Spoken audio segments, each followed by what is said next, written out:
Hi, I'm Marianne. If you've ever enjoyed making a cake at home, baking bread, or cooking a meal, I'm here to tell you you can also enjoy making cheeses at home.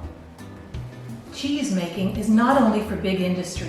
You can do it at home, serve it to your friends and family, and feel like you have a superpower. So I'm going to take you on a cheese making journey to show you how to make cheese at home.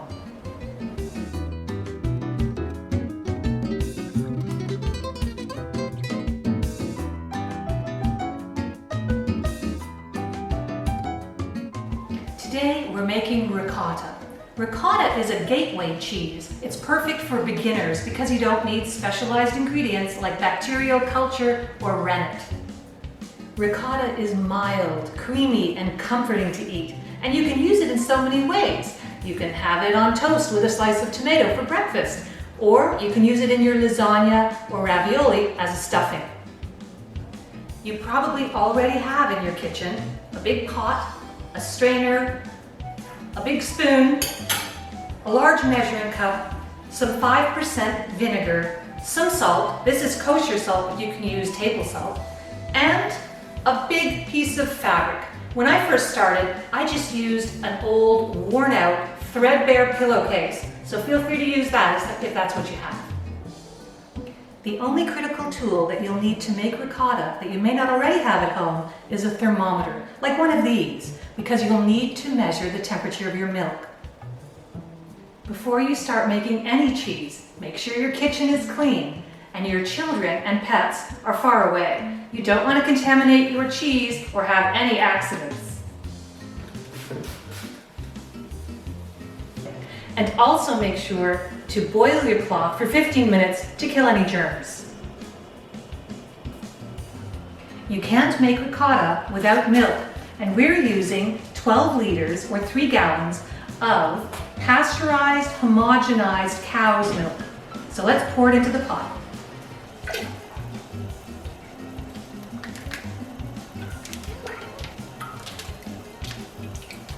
Now we want to heat our milk to 90 to 95 degrees Celsius, which is 195 degrees Fahrenheit to 200 degrees Fahrenheit. You don't want to heat the milk on high because that could burn or scorch your milk, and that would be a waste of time. So make sure the temperature is at medium to low, and check every few minutes with your thermometer what the temperature is. While we're waiting for our milk to heat up, we're going to measure out 1 cup of vinegar and 3 teaspoons of salt.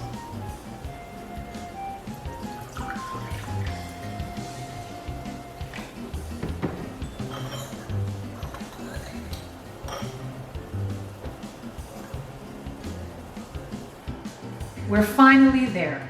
It's taken 40 minutes, but we've got to 95 degrees Celsius or 200 degrees Fahrenheit.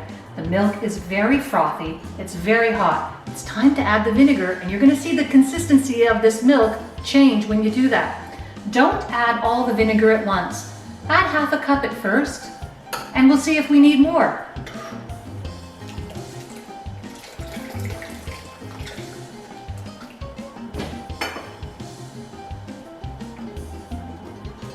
I can see that small clumps have started to form in the milk.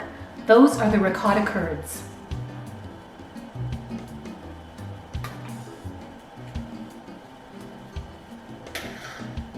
I'm going to add some more vinegar.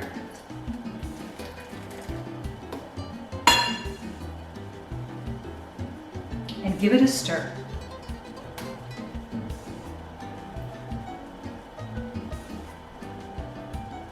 Stir a little bit more and check out those curds.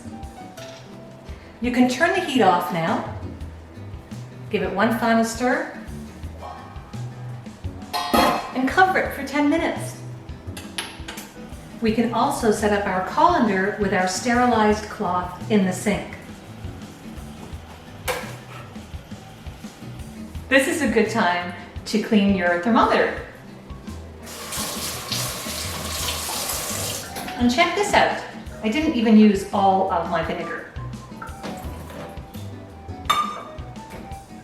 We've brought our pot close to the sink and put it on a wooden cutting board to protect our counter surface. Now it's time to pour the curds and whey into our filter.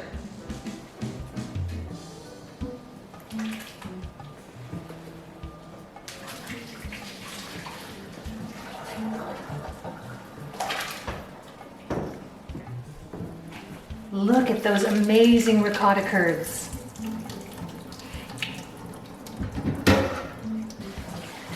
Be careful, it's really hot.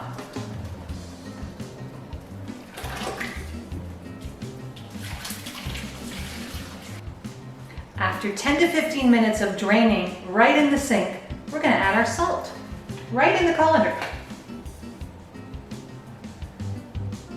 And give it a good mix.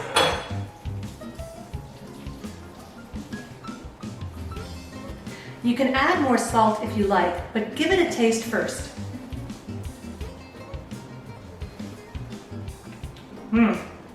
That's the way I like it.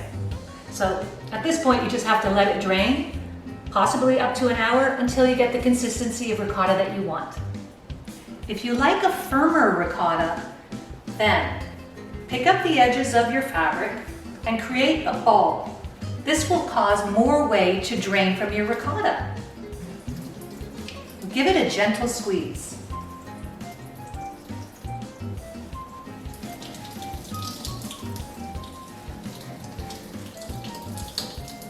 You can even hang it from your sink for an hour or two. It's been an hour and it's time to unveil the ricotta.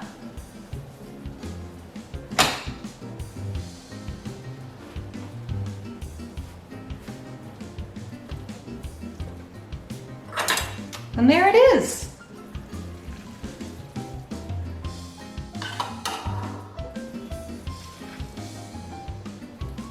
You can eat it now, or if you want to eat it later, you can store it in the fridge in an airtight container for 3 to 5 days.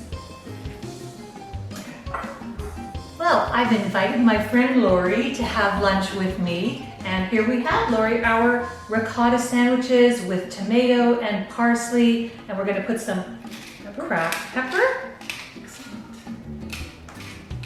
And to be extra luxurious, we're going to have some balsamic cream drizzled on top.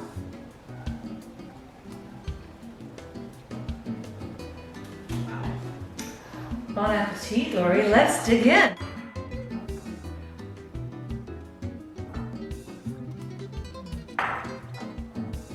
Cheers. Cheers.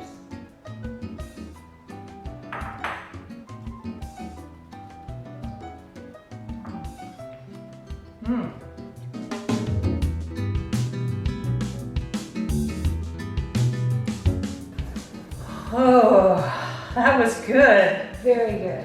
I can't believe we ate the whole thing, Me neither. but it was great. It was. Yeah. Cheers.